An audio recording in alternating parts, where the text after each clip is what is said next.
Back after eliminating 85% of the employees at the U.S. Agency for Global Media, Kari Lake testified in front of the House Foreign Affairs Committee this morning in a hearing titled Spies, Lies, and Mismanagement, examining the U.S. Agency for Global Media's downfall.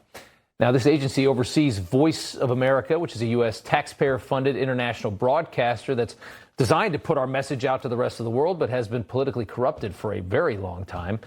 Lake explaining to Arizona Congressman Greg Stanton, a Democrat, the damage that an agency like Voice of America can do. They could literally put out a lie about anybody here. And I know you've been the victim of that. I know you've been the victim. I remember the stories about you where they said you had a gay lover, and those were going on. Mr. Chairman. Can I? I hope you honor what you just gave as a caution to everyone, and I moved those words. To tell you that those kind of lies, and you said those were lies, those kind of lies could be broadcast today on VOA, and you couldn't pick up the phone, Representative Stanton, and call them and say, hey, you're putting out lies about me. Quite a moment there. Kari Lake, the senior advisor for the U.S. Agency for Global Media, joins us now. That one got a lot of play on X, as you probably know. Talk to us about, what today was all about and what you found directing this agency. Well, unfortunately, Representative Stanton spent his 5 minutes attacking me and going after elections and things like that, instead of being concerned about what was revealed in this hearing today in Chairman Mast's committee.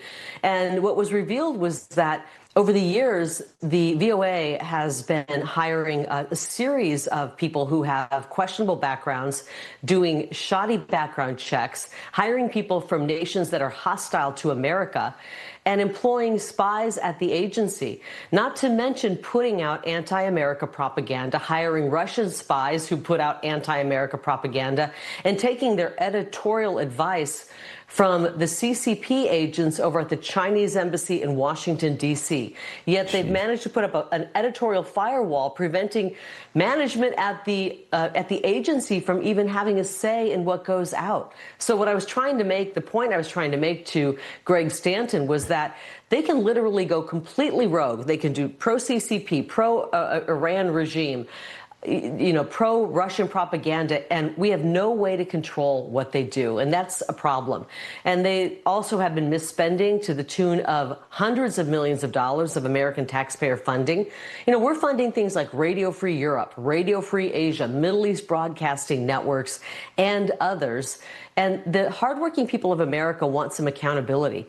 Unfortunately, the Democrats on this committee didn't care that spies were being hired, anti-American messaging was going out across the globe. They only cared to try to come after me, and I wasn't having any of it. I'm working hard to make sure that President Trump and his executive order asking me to boil this agency down and right-size it to what is statutorily required, the minimum required.